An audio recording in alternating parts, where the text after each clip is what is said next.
Hello mga ka-road trip. So ngayong araw ay nakasakay tayo sa 4x4 para pumunta dito sa Mount Pinatubo.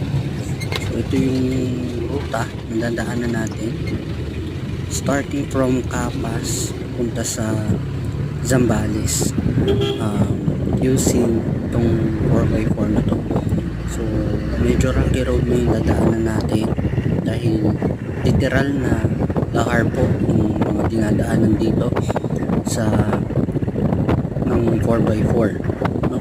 So makikita natin ito, may mga turista din tayong kasama para pumunta sa Mount Pinatubo. So samahan nyo akong puntahan ng Mount Pinatubo. Stay tuned tayo. Yun lang.